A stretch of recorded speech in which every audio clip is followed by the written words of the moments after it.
Le 10h midi, mettez-vous d'accord, Christine Bouillot. Allez, on est très en forme ce mardi 11 février. Nous allons tenter de nous mettre d'accord avec plusieurs questions ce matin. La proposition de nommer Richard Ferrand au Conseil constitutionnel. Est-ce que on parle de copinage politique puisque c'est le candidat du président de la République? On parlera aussi de la sortie de Donald Trump concernant l'Ukraine qu'il propose de devenir tout simplement russe. Le duel, on l'a entendu ce matin chez Jean-Jacques Bourdin, l'invité politique Olivier Faure, le patron du PS, et qui ne veut ni de François Hollande ni de Jean-Luc Mélenchon. Est-ce qu'il y a un duel Hollande-Olivier Faure actuellement du côté du Parti Socialiste? Et puis faut-il un référendum sur le droit du sol, par exemple, comme on le disait hier aussi, sur un sujet comme celui du modèle social? C'est ce que proposait sur Sud Radio la ministre des Comptes Publics, Amélie de Montchalin. Autour de la table, et je les salue, David Marguerite, bonjour. Bonjour. Vice-président de la région Normandie, président de l'agglomération du Cotentin. Jonas Haddad, bonjour Jonas. Bonjour. Avocat, Jean-Claude Beaujour. Bonjour Jean-Claude, mettez bien votre micro devant vous, s'il vous plaît. Oui, c'est vrai. Voilà, c'est vrai, nous faisons de la radio. Vous n'êtes pas encore une intelligence artificielle, donc il faut parler devant le micro. Ça devrait tarder. Allez, président du Forum transatlantique, également avocat, et Brice Ocol. Bonjour Brice, bonjour. Politologue, essayiste et co-auteur avec Frédéric Dabi. Parlons-nous tous la même langue aux éditions de l'Aube. Je vous recommande ce livre, évidemment, par les temps qui courent, ça fait du bien. Voilà pour le programme. On va essayer de le tenir aujourd'hui, parce qu'à chaque fois, on est très bavard et c'est bien qu'on essaye de faire le tour de table, mais on va commencer par vos coups de cœur et vos coups de gueule de l'actualité. On va commencer avec vous, Brice, sur une taxe, la taxe soda. Pourquoi elle vous plaît pas ? Non, elle me plaît la taxe soda. Non, moi qui dis mal. Non, elle me plaît la taxe soda. Enfin, une fiscalité incitative qui me plaît. Moi, je trouve qu'en termes de santé publique, c'est un signe fort envoyé à la fois aux citoyens mais aussi aux industriels. C'est une taxe qui va rapporter entre 400 et 800 millions d'euros. Ouais. Il faut savoir que les dépenses de santé aujourd'hui dans cette sphère-là de la malbouffe, c'est plusieurs milliards d'euros. En France, vous avez à peu près 47% des Français qui sont en surpoids ou en obésité.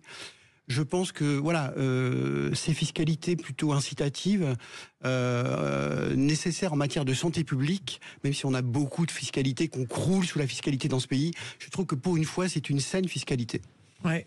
Oui. Ouais, taxer ce qui est mauvais. Il y a d'autres trucs qui sont mauvais. Tout n'est pas forcément taxé. Ce qui est mauvais, c'est peut-être au-delà de la dimension financière. C'est une alerte sur des questions de santé graves, parce que vous voyez, on discute beaucoup de la protection sociale, des dépenses de santé, de l'hôpital qui est saturé, des moyens médicaux que nous n'avons pas. Ce qui est très juste, mais si on essayait de se battre sur le fond, avoir moins de malades, c'est une façon aussi de désengorger les hôpitaux. Or, nous avons un vrai sujet en France on court après de ce point de vue derrière les États-Unis. La surcharge pondérale, c'est le risque de diabète, ce sont les maladies cardiovasculaires, et c'est tout ce qui va avec. Donc oui, il faut à un moment donné, c'est un peu comme le gendarme, dire là, au-delà de l'éducation, on va taper là où ça fait fort, et de dire attention, vous avez ce risque-là. Moi, je vais faire l'avocat du diable. On va taxer des produits. Est-ce que c'est pas plutôt aux consommateurs finalement de s'autodiscipliner plutôt que de taxer, en sachant qu'on va taxer, peut-être que les industriels vont changer la composition pour sortir, on va dire, de la législation. C'est pour ça que j'ai dit que ça n'est pas qu'une question financière. C'est aussi un symbole. C'est aussi une façon d'alerter, alerter aussi bien les producteurs que les consommateurs. Je voudrais juste vous dire une chose. Il y a un sujet qu'on n'aborde pas souvent, mais qui est dans le prolongement de ceci. Vous savez qu'outre-mer, les produits sont trop sucrés. Alors, généralement, les producteurs disent c'est parce que les gens là-bas, ils aiment plus de sucre. C'est pas vrai. C'est idiot, ça. Non, mais c'est un vrai gros sujet qui a déjà fait l'objet. Par exemple, ils ont un problème d'obésité majeur. C'est un vrai gros sujet qui est scandaleux. Donc oui, à un moment donné, il faut envoyer les alertes de toutes parts. Voilà. Alors la santé publique, quand on s'occupe de la région, on s'occupe des cantines scolaires dans les lycées, si je crois bien. Et quand vous proposez des haricots verts et des pommes de terre, des trucs frais aux élèves à la cantine, il y a combien de déchets derrière? Parce que ça, c'est un vrai sujet aussi. Je crois plus à l'incitation qu'à la taxe pour répondre. Alors pourquoi pas? Mais je pense la réponse assez française finalement, qui consiste à dire on va d'abord taxer. Je suis assez sceptique sur l'effet que ça pourra avoir en termes de consommation de soda dans le pays. pourquoi pas? On a vu sur le tabac, on peut monter les taxes, il y a en effet un peu de baisse, mais qui est quand même à la marge. Je crois plus à l'incitation. En tout cas, s'il y a une taxe sans incitation sur la santé publique, ça me semble assez inefficace. En effet, je crois plus aux politiques qu'on peut mener dans les collectivités territoriales. À la région, on a un plan. Alors, je m'adresse à mon collègue de la région. La Normandie est en force aujourd'hui, mais on a un plan qui s'appelle Je mange normand, qui réduit fortement le gaspillage dans les lycées en privilégiant les circuits courts.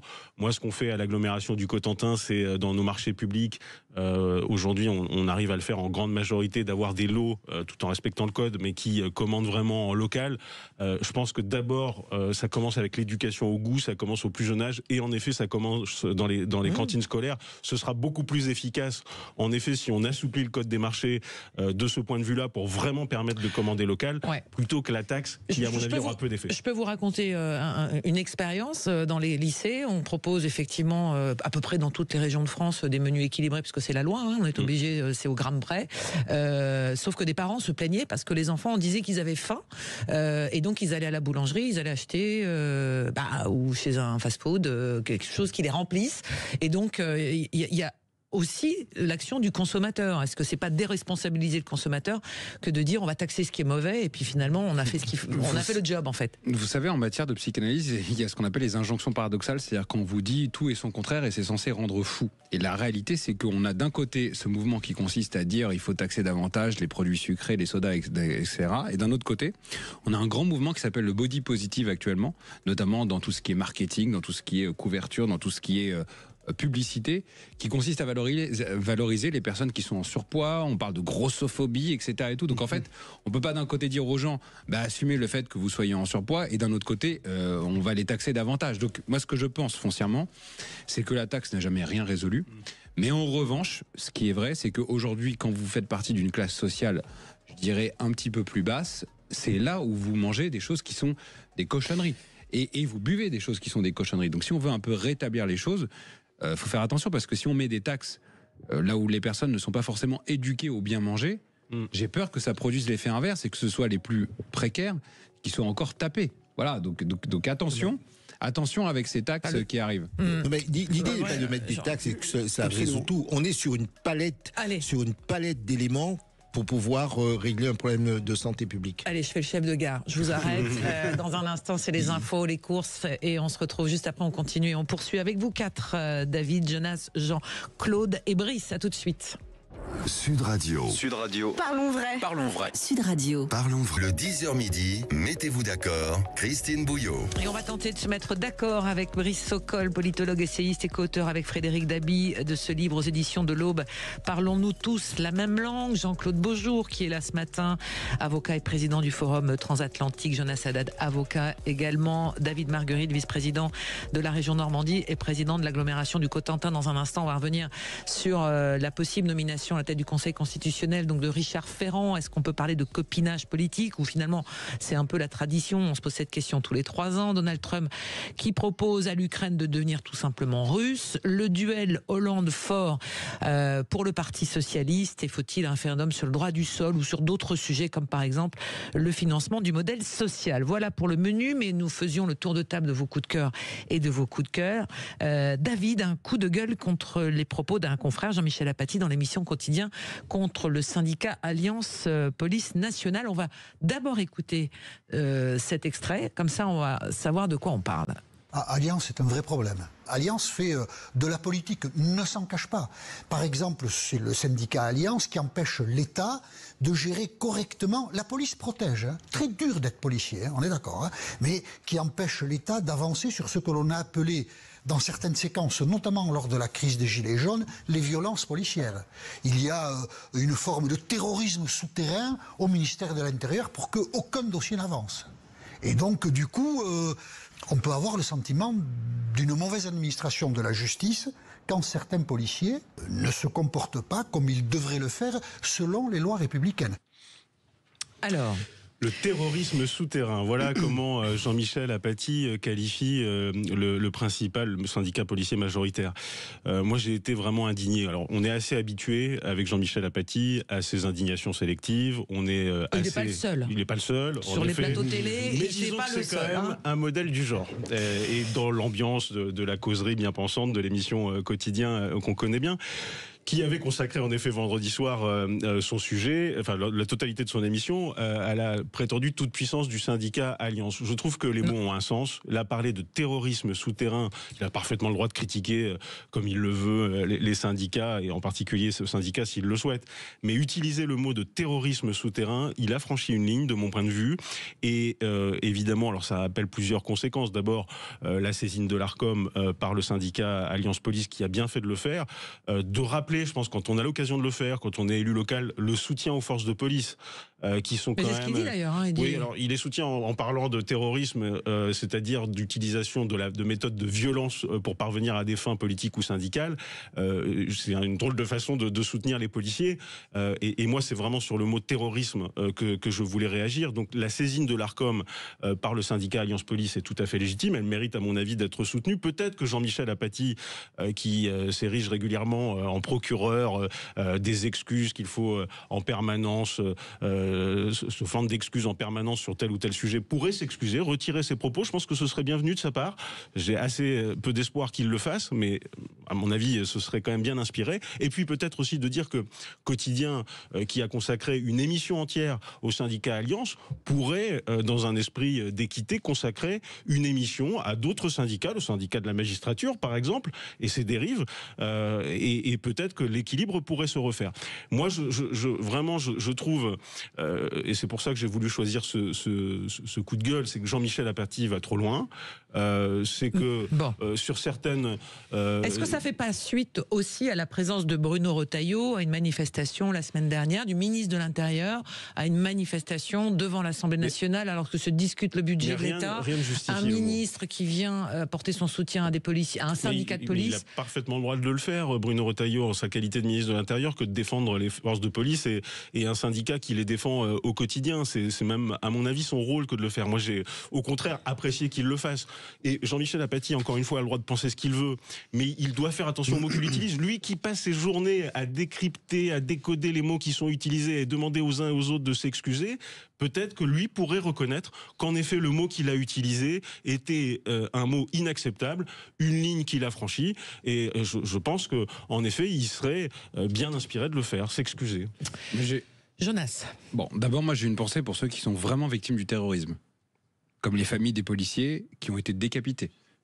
Donc moi je me mets à la place des enfants et des proches de ces policiers-là.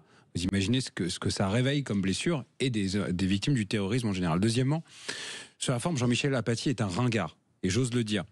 Jean-Michel Apathy, comme il est dépassé, il pense que pour être dans le vent et hype, il a besoin de s'adapter au ton de Quotidien et de taper encore plus sur ce qui incarne pour lui une forme de réaction.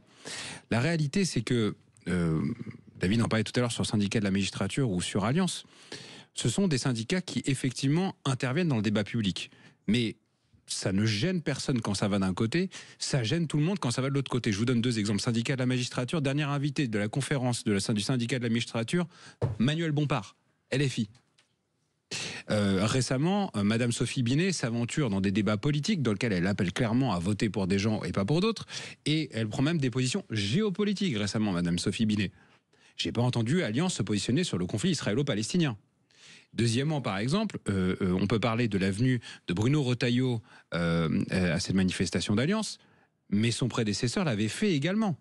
Gérald Darmanin était présent lui aussi. On ne peut pas considérer que Gérald Darmanin, c'est l'extrême de la droite. Et enfin, dernier point, je vous rappelle que lorsque Éric Dupond-Moretti, qui n'est pas connu comme étant le plus gros fasciste de la Terre, a été nommé, le syndicat de la magistrature a fait une déclaration communiquée de presse officielle. Il s'agit d'une déclaration de guerre contre la justice. Ben, je veux dire, à un moment... Oui, il y a des syndicats qui sont orientés politiquement dans ce pays, mais oui, les responsables politiques ont le droit d'avoir des orientations politiques qui ne conviennent pas à monsieur Apathy, qui se comporte encore une fois. Mais est-ce qu'il n'a pas le droit, puisqu'on sur cette antenne on défend la liberté d'expression, est-ce qu'il n'a pas le droit de donner son avis sur oui, comme le font les autres. Alors dans ce cas-là, c'est ce qu'on appelle le 2 poids 2 mesures. C'est-à-dire qu'effectivement, si l'Arcom est saisi, l'Arcom a coupé ses 8 d'antenne pour des propos qui étaient parfois moins importants. Est-ce que l'Arcom va faire la même chose avec Quotidien ? Alors ils ont aussi la décision de l'Arcom, c'est aussi une succession, c'est ce qu'a expliqué le président de l'Arcom. Vous avez posé 2 questions. La réaction par rapport à ce qui a été dit. Deuxièmement, est-ce qu'il a le droit ? Alors je vais commencer par vous répondre. Oui, il a le droit. Il a le droit. C'est son droit, et nous sommes dans un état de droit, il y a des instances, il peut être poursuivi, les autorités peuvent agir, et on verra ce que donne la justice. Maintenant, sur le fond même, et c'est cela qui intéresse nos concitoyens, ceux qui nous écoutent. Je vais vous dire, moi je suis fils de policier, j'ai été avocat de policier, il m'est arrivé de faire condamner des policiers au nom d'une seule chose. Je vous dis bien, j'ai été avocat de policier, je suis fils de policier, et j'ai fait condamner des policiers au nom d'une seule chose. Le respect de la loi, l'état de droit, l'ordre de la loi. Je ne connais qu'une seule chose en démocratie, c'est cela, et c'est la seule qui peut nous sauver. Alors effectivement, il peut y avoir des dérives chez certains policiers. Mais c'est pas ce qu'il dit, moi Jean-Pierre Baptiste. Non, mais j'ai bien entendu. Non, mais on y arrive. Il peut y avoir des dérives. Parce que les policiers sont des êtres humains qui vivent une situation quand même difficile. Parce que vous savez, quand vous êtes confronté à la violence au quotidien, on ne sort pas indemne, on ne vit pas de manière indemne de situations violentes au quotidien. C'est vrai pour les militaires également. On oublie trop souvent cela. Mais effectivement, parler de terrorisme, c'est un peu comme si précisément une communauté tout entière, avait un comportement. La terreur, c'est quelque chose. Une communauté tout entière. Il peut y avoir des dérives. Comme il y a des dérives partout, attention, les donneurs de leçons, merci. Monsieur Apathy ou un autre, il y a des dérives de la part de certains journalistes, chez les médecins, chez les avocats, chez tout le monde. Nous sommes des communautés humaines. Mais traiter de terroristes toute une communauté et jeter l'opprobre sur l'ensemble d'une communauté, alors qu'au contraire, elle se bat au quotidien et globalement fait un travail difficile. Vous savez ce que m'a dit un policier il y a quelques heures ? Je lui ai dit, mais comment est-ce que vous faites pluie, neige, etc. Il m'a dit, vous savez, on tient, et quand on passe 10 heures mouillées sous la pluie et on ne peut pas les changer, eh bien, basta. Je trouve qu'il est scandaleux qu'on jette comme ça l'opprobre sur une communauté, alors même qu'on a besoin d'eux, alors même qu'on leur demande d'assurer notre sécurité. C'est cela qui est scandaleux. Alors, on va pas faire toute l'émission mais je voulais vous entendre aussi, Brice, sur ce sujet. Est-ce que... Écoutez, nous on a fait un ouvrage avec Frédéric Dabi sur les imaginaires et sur l'importance des mots, la symbolique des mots.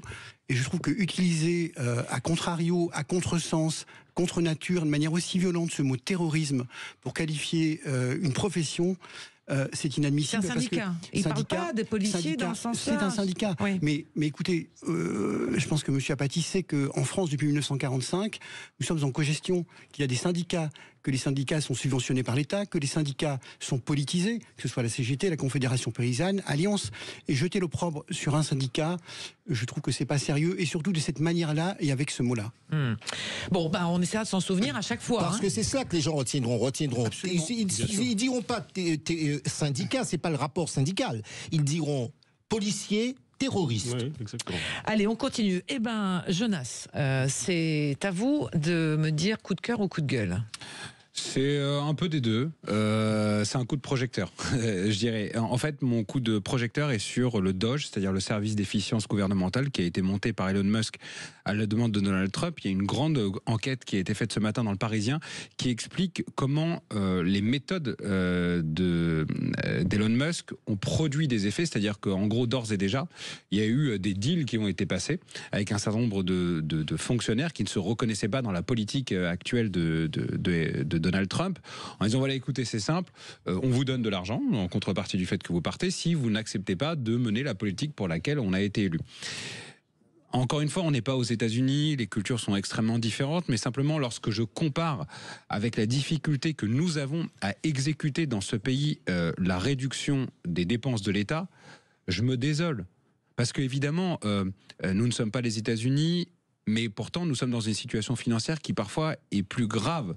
Notre endettement par rapport à nos dépenses publiques est plus important, nos dépenses sociales sont plus importantes, notre capacité à exécuter est plus difficile. Et donc, quand je compare les deux systèmes, je me dis quand même que finalement, vous savez, concernant Trump et Musk, il y a beaucoup de critiques, et j'en ai moi-même certaines, mais il y a une chose que les gens reconnaissent, c'est que ça exécute.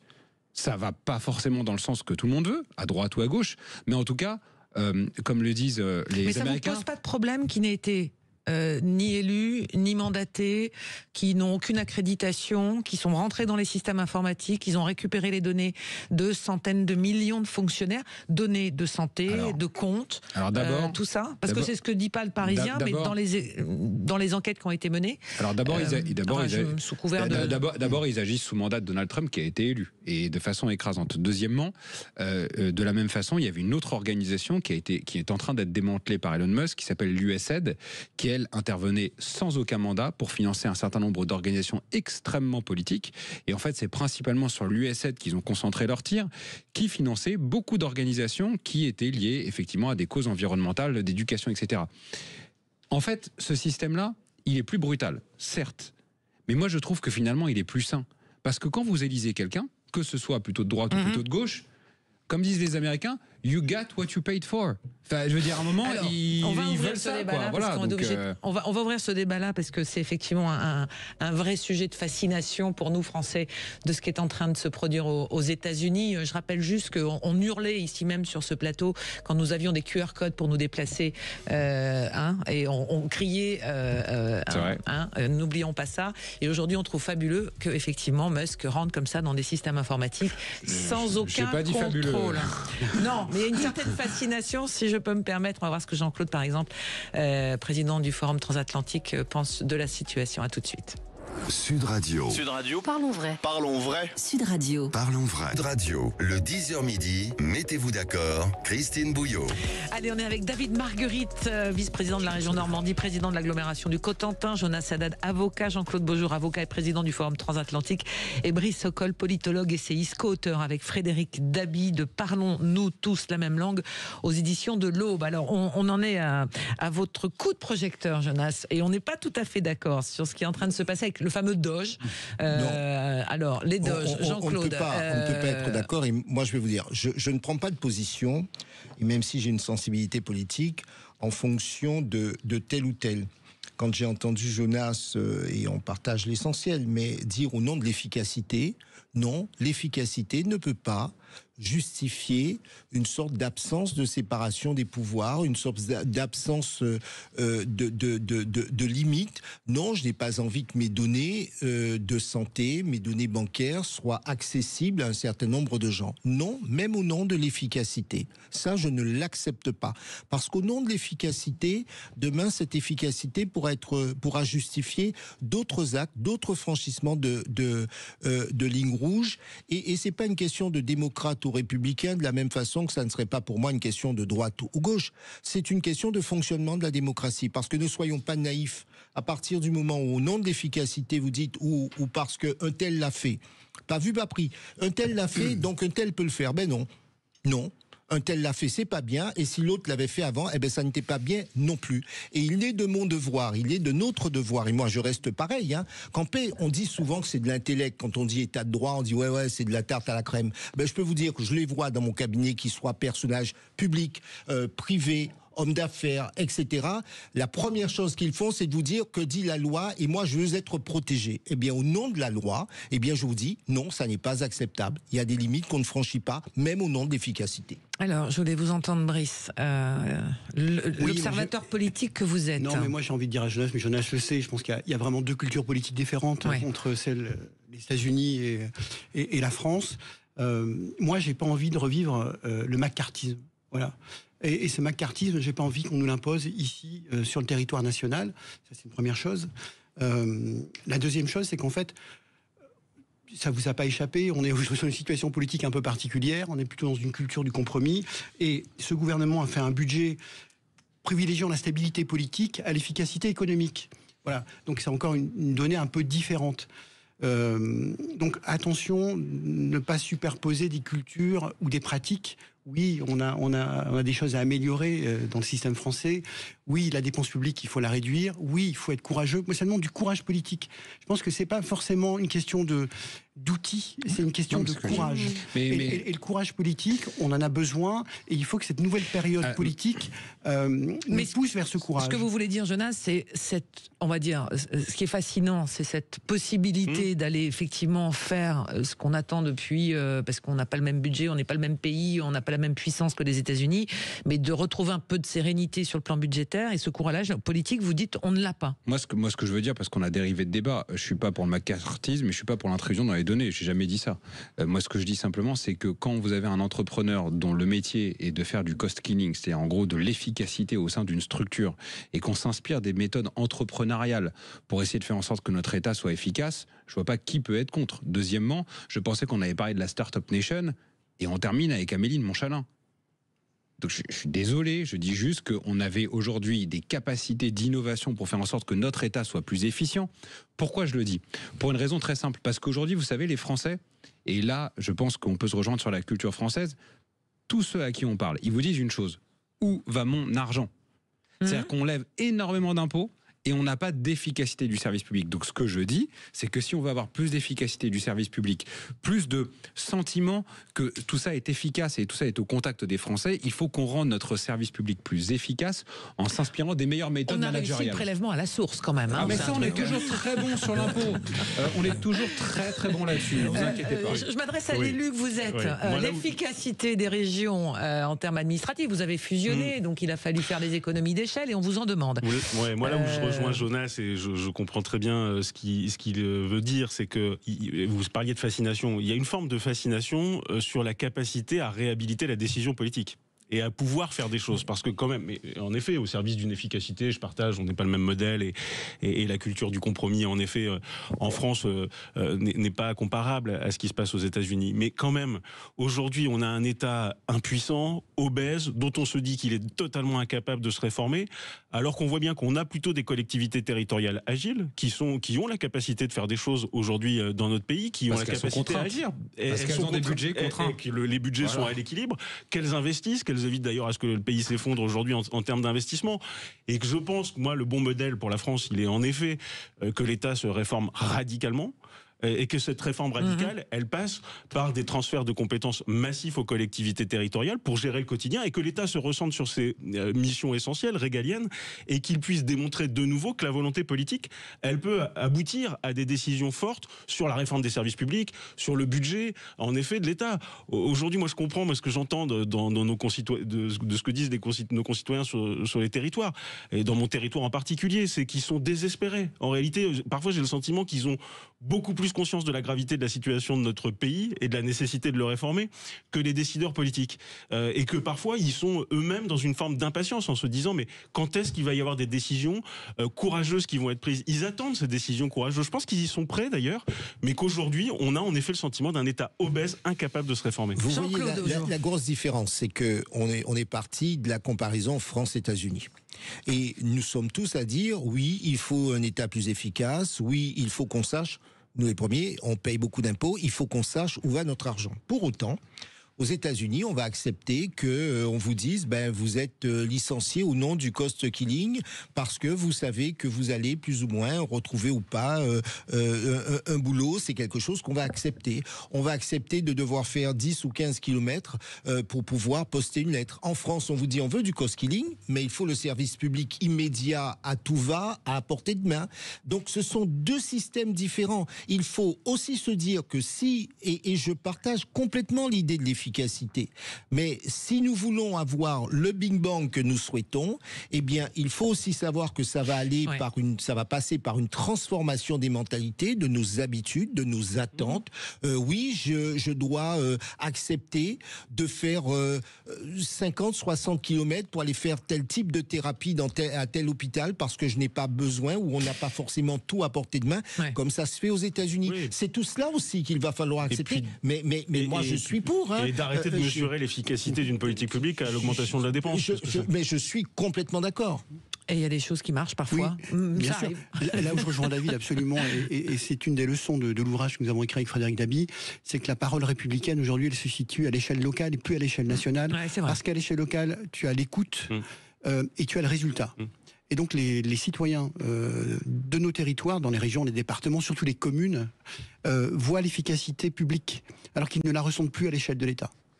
Allez, on va s'arrêter un court instant avec vous quatre, après cette synthèse finalement que vous faites, Brice, et on va faire votre coup de cœur ou votre coup de gueule, Jean-Claude, dans un instant. C'est les 20 ans de la loi sur le handicap, vrai sujet, c'est l'heure du bilan, et on va voir ce que vous en pensez. À tout de suite. Sud Radio. Sud Radio, parlons vrai. Parlons vrai. Sud Radio. Parlons vrai. Le 10h midi, mettez-vous d'accord, Christine Bouillot. Allez, on continue le débat, même hors antenne, avec David Marguerite, Jonas Haddad, Jean-Claude Beaujour, Brice Sokol.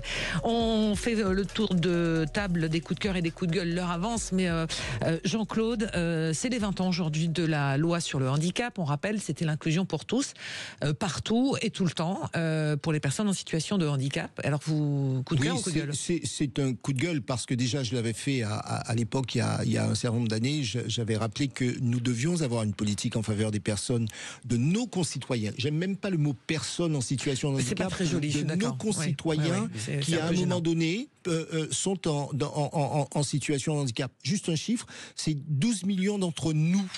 Et c'est volontairement que je dis entre nous, c'est pas eux, mais c'est nous. C'est 12 millions, c'est un cinquième de la population française, et nous vivons dans une sorte d'indifférence. Alors, en sachant qu'on deviendra des personnes à mobilité réduite un jour ou l'autre.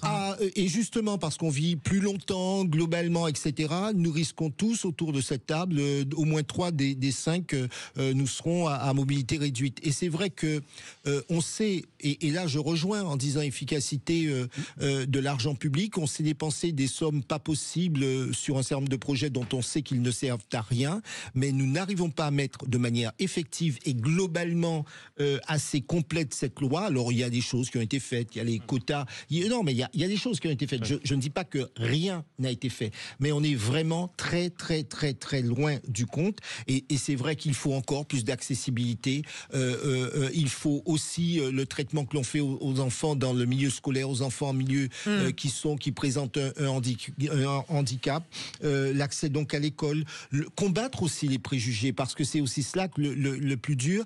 Et gardons peut-être au-delà de la question d'argent, l'accès au travail. Au travail, oui, bien sûr, accès au travail, accès aux services publics, accès au quotidien, vie personnelle. N'oublions pas une chose, vous voyez, et ça rejoint le point de tout à l'heure, on parle beaucoup des dépenses de santé, mais ce qu'on ne voit pas, c'est qu'une personne qui est discriminée, une personne qui ne se sent pas bien, c'est une personne qui présente des pathologies et qui effectivement se retrouve par la suite dans le système de la santé. Donc au motif pris qu'on ne peut pas, parfois on vous dit on peut pas, eh bien même des réflexes du quotidien ne sont pas observés, même si beaucoup a été fait, mais encore trop insuffisamment, parce qu'il s'agit de 12 millions d'entre nous, et au nom de l'égalité républicaine, nous devons savoir dire, je ne dirais pas du quoi qu'il en coûte, parce que c'est vraiment pas qu'une question d'argent, mais faisons l'effort de regarder l'autre tel qu'il est, et non pas tel qu'on voudrait qu'il soit, ou tel qu'on ne le regarde même plus. David. Un petit mot pour dire que la loi du 11 février 2005 est en effet une très grande loi, que la République est portée sur le handicap de la même manière que celle de 86 qui avait été portée par Jacques Chirac, qui avait introduit les 6% de personnes en situation de handicap. Voilà, alors j'aime pas le mot quota pour le coup, mais en tout cas qui fixait un objectif qui était d'ailleurs un objectif intelligent, puisqu'il permettait, si on tenait pas l'objectif, de commander dans ce qu'on appelle les ESAT, les établissements spécialisés, donc de donner une charge de travail pour les personnes plus lourdement handicapées. La loi de 2005, moi je voudrais nuancer un peu, elle a apporté des grandes avancées. Il y a la prestation compensatoire du handicap, l'allocation pour les personnes handicapées, et c'est une loi qui en effet visait à rendre la société complètement accessible pour les personnes en situation. Complètement. Alors il y a en effet tous les objectifs n'ont pas été atteints. Voilà. Il y a eu de nombreuses améliorations qui ont été faites dans les établissements publics en particulier. Maintenant, on parle souvent du commerce de proximité qui n'est pas accessible en effet, mais il y avait des exceptions à l'origine. Il fallait peut-être assouplir le cadre, parce que en effet, pour un propriétaire, parfois ça a signifié de vendre son commerce plutôt que de refaire les travaux pour rendre complètement accessible son commerce. Je pense à cet exemple en particulier, mais si les objectifs n'ont pas été complètement atteints, je pense quand même qu'il faut rendre hommage au législateur de 2005 qui a pensé le handicap dans sa globalité et qui a rendu globalement la société plus accessible. Mais c'est bien ce que je dis. J'ai bien dit que beaucoup a été fait, mais encore trop insuffisamment. Nous avons fait une comparaison américaine africaine tout à l'heure. Là encore, je vois la différence de nos deux systèmes. Je vois comment on peut vivre avec un handicap aux États-Unis et ici en France. Il y a une marge de progrès significative. Personne ne ferme de manière absolue, parce que il m'est arrivé de constater pour des clients qu'effectivement, en termes d'immobilier, ça n'est pas possible. Vous avez par exemple de vieux immeubles qui ne permettent pas de rampe, etc. Ça, oui, ça arrive, mais je n'ai jamais vu la mairie ou un organisme demander aux commerçants ou aux professionnels libéraux, parce que ça s'impose aussi, l'accessibilité s'impose aussi à nous. Aucun de mes confrères n'a été obligé de fermer son cabinet ou de déménager parce que son local n'était pas accessible. Oui, surtout que sur le logement, la loi a bougé, puisqu'avant c'était 100% des logements devaient être accessibles. On est passé à 20% et 80% qui doivent être modulables. C'est un sujet d'ailleurs qui a été un bilan qui a été dressé à l'occasion des 20 ans sur la question des personnes handicapées et l'accès au logement. Jonas. Moi, j'ajouterais que non seulement c'était une magnifique intuition et intention du président Chirac, mais ça a été confirmé par la démographie, puisqu'avec le progrès scientifique, on vit beaucoup plus longtemps et donc en fait on a des affections de longue durée qui sont beaucoup plus importantes. Donc en fait cette loi, elle est d'autant plus utile aujourd'hui que c'est vrai qu'entre 65 et 80 ans, on va tous avoir potentiellement des handicaps qu'on va avoir à subir. Mais encore une fois, je ne suis pas obsessionnel là-dessus, si on veut financer cela, ce qu'on appelle le 4e moment de la vie, cette fameuse charge qui est en plus pour notre société, encore une fois, on ne trouve pas l'argent sous le sabot d'un cheval, il faut qu'on fasse des économies sur d'autres choses. Parce que si on n'a pas les fonds pour mettre en conformité avec le handicap, permettre aussi de verser les prestations. Je prends cet exemple qui m'a été rapporté par quelqu'un qui est à Rouen, qui se balade en fauteuil roulant. Vous savez qu'au départ, il y avait la belle intuition du président Macron de rembourser 100% des fauteuils roulants. Ça sera fait à la fin de l'année. Sauf que oui, mais pendant 7 ans, on n'a remboursé qu'un modèle de fauteuil roulant qui était absolument pas adapté aux handicapés parce que c'était un modèle qui était extrêmement lourd. Et on a pris le modèle qui était le moins cher. Donc en fait, on a une très belle intuition. Mais comme on n'a pas les sous, on dit vous êtes obligé de prendre un fauteuil roulant qui est quasiment soviétique. Donc si on veut vraiment des moyens et qu'on veut mettre le paquet là-dessus, il faut qu'on dégage des moyens, il faut qu'on les trouve ailleurs. Brice, sur l'objectif de cette loi du handicap. Nous, on a fait le choix d'une société de solidarité. Depuis 1945, notamment en faveur le handicap en fait partie. Il faut le développer, mais moi j'ai le sentiment, de par mon expérience professionnelle, que parfois on est confronté à ce travail en silo. En France, on aime travailler en silo. Alors le logement, le commerce, la mobilité, etc. Moi, j'ai été confronté à un cas où on devait construire une maison pour personnes âgées, et juste à côté, une maison pour jeunes actifs. Et avec un réfectoire commun, avec une salle commune, bibliothèque, etc. On n'a pas pu, parce que le droit ne le permettait pas. C'est-à-dire que les conditions juridiques d'un EHPAD ne sont pas les mêmes que celles d'une résidence junior. Donc on est parfois dans l'absurdie, et donc au-delà des moyens, je parle aussi en face de l'élu local, et c'est aussi le droit qui doit être changé, et cette manière et la méthode. Travaillons ensemble, chacun... pour essayer de trouver des solutions globales, mobilité, logement, c'est très important. Sortir un peu des clivages, sortir des silos dans lesquels l'administration publique française nous enferme trop souvent. Échanger le regard. Je voudrais juste souligner, parce que je l'ai rencontré, le livre L'Odyssée des 10. C'est la journaliste Elvire Cassan qui fait un bilan à l'occasion de cette loi. C'est une enquête et témoignage sur les troubles qui bouleversent des vies. 7 millions de Français touchés par des troubles dyspraxie, dysphasie. Alors, ce chiffre édifiant, il y aurait 2 enfants par classe au moins qui souffriraient de ces troubles-là. Ce sont des troubles invisibles. Et malheureusement, là aussi, il y a un problème d'accès à l'école, de programmes adaptés et de personnes pour les accompagner. Voilà. Donc ça, c'était effectivement le petit coup de projecteur que je souhaitais faire sur à l'occasion de ces 20 ans de la loi sur le handicap. Allez, on ouvre nos débats. On va parler du Parti socialiste. Ça vous plaît ? Alors, ça fait rêver. François Hollande, Olivier Faure. Le duel se profile à l'occasion du prochain congrès du Parti socialiste. Ce matin, le premier secrétaire du Parti socialiste, Olivier Faure, était l'invité de Jean-Jacques Bourdin sur Sud Radio, l'interview politique.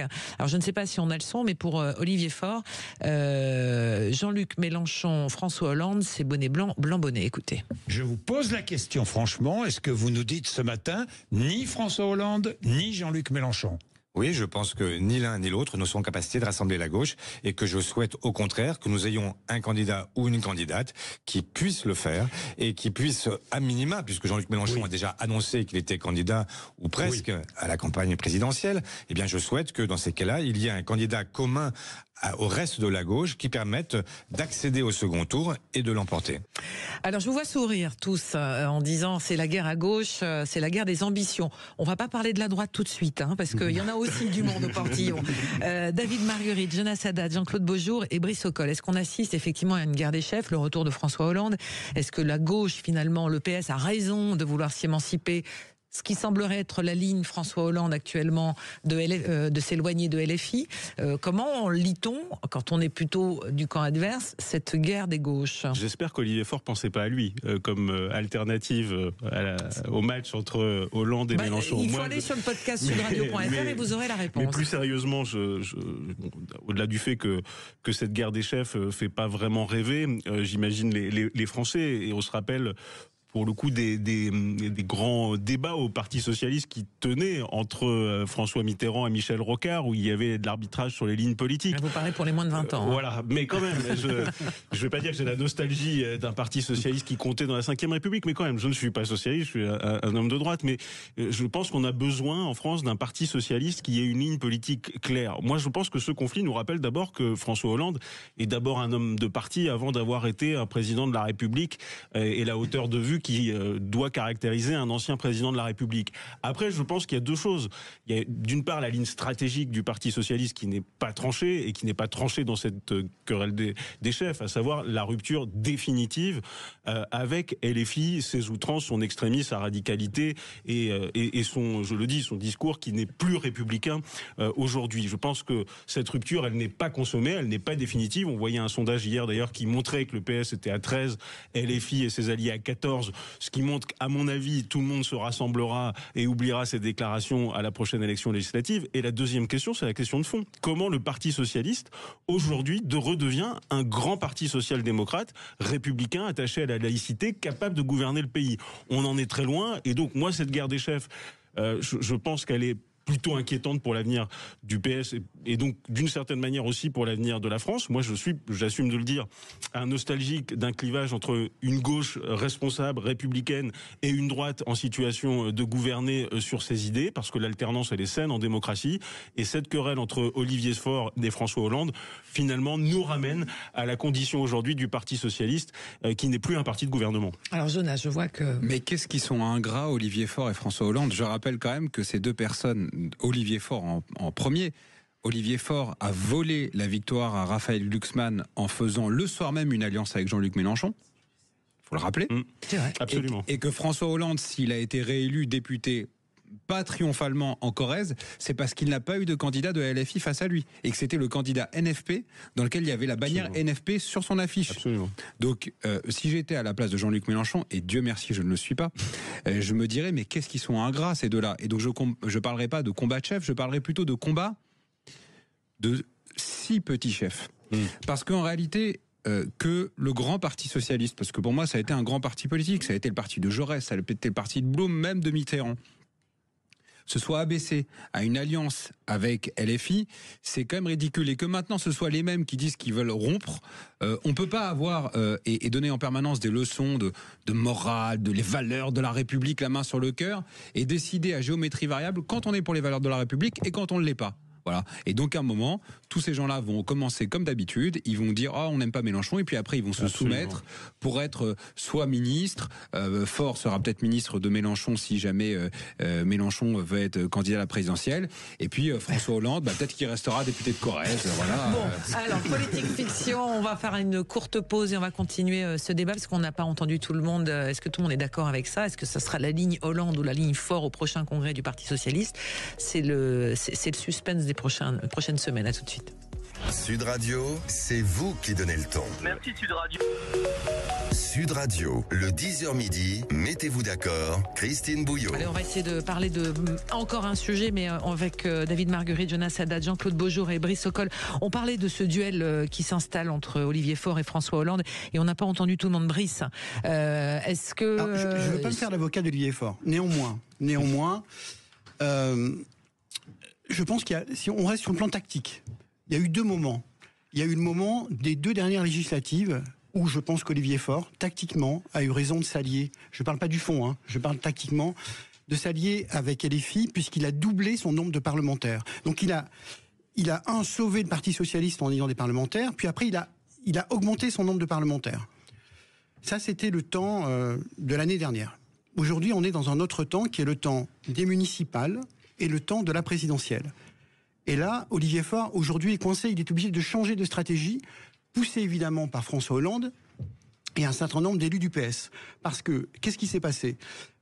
Les grands élus, les grands patrons territoriaux du PS, ils ont un certain nombre de collectivités, ces grands patrons, on pense à Rennes, à Nantes, etc., sont allés voir, à Montpellier, à Marseille, ils sont allés voir en disant, tu sais, tu nous avais dit qu'on n'aurait pas de liste LFI, et ils auront des listes LFI au municipal. Donc on leur dit, finalement, l'accord que tu as passé avec eux, qui a été un bon accord législatif, ne nous concerne pas. Deuxièmement, il y a le congrès du PS. Il a été obligé de se recentrer, Olivier Faure. Sinon, il était doublé sur sa droite. Ça, c'est la deuxième raison. Et troisième raison, il y a une partie des militants du Parti socialiste, et là, je te rejoins, qui ne comprennent pas cette alliance de fond avec LFI. Voilà.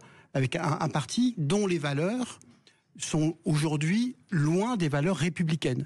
Et donc, ces différents éléments font qu'Olivier Faure, en bon tacticien, et poussé par François Hollande, rejoint cette partie du Parti socialiste, un peu social-démocrate, pour essayer de s'imposer au Congrès. Alors, je ne sais pas si on aura un Congrès au printemps ou cet été, pour essayer de nouveau de garder la main sur le Parti socialiste et de préparer les présidentielles. C'est ça l'enjeu.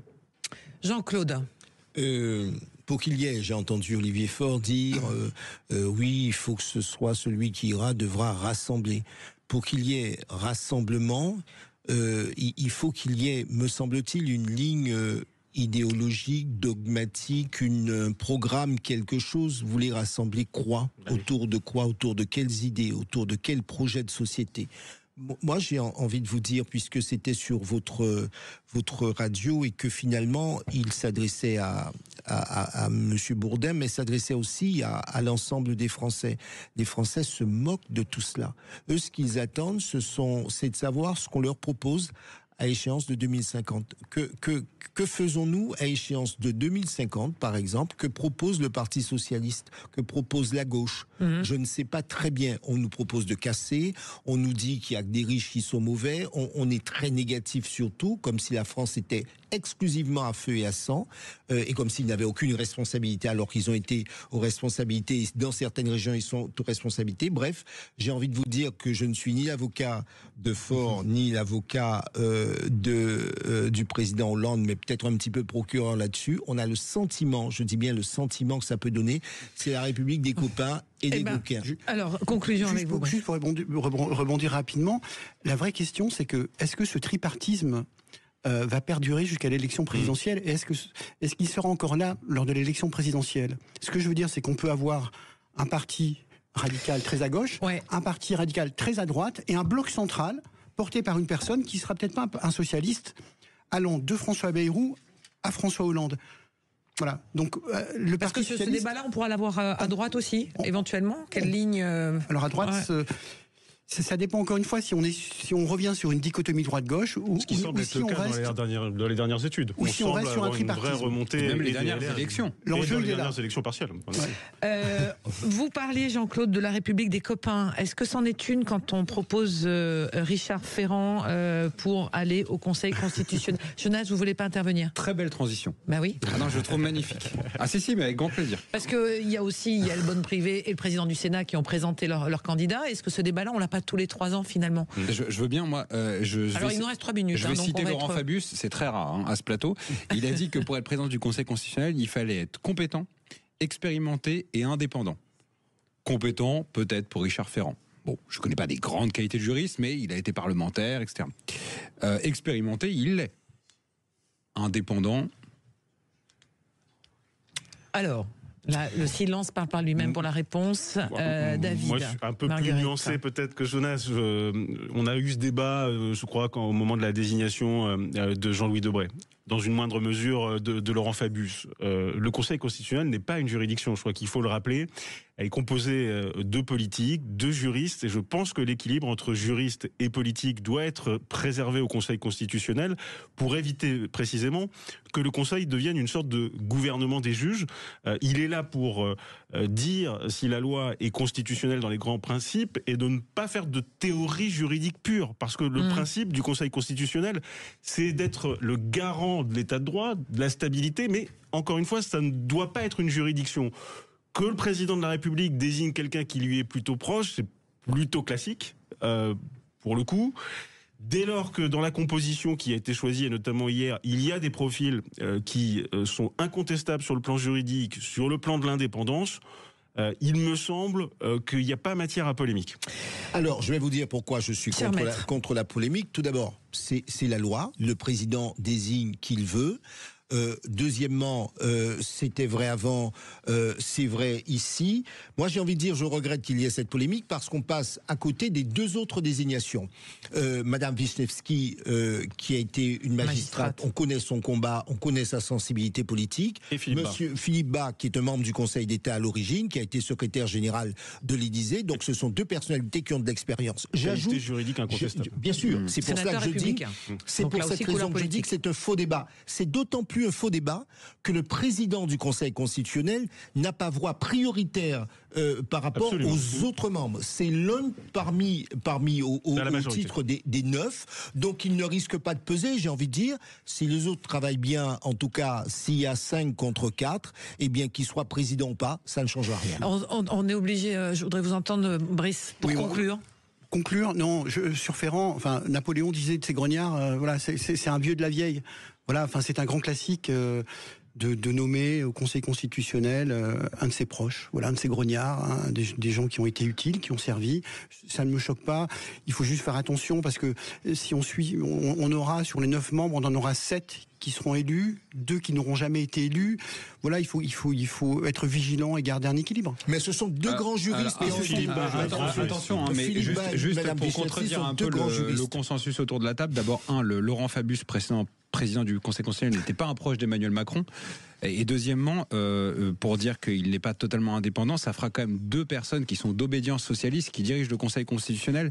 Et je rappelle quand même qu'on a eu une énorme polémique au moment de la loi immigration, dans lequel la majorité a voté pour la loi immigration et que le Conseil constitutionnel a sanctionné, pour des mauvaises raisons, a sanctionné 80% de la loi. Donc attention, il ne dirige pas le Conseil. Il ne dirige pas le Conseil. Il préside au débat. Il ne dirige pas le Conseil.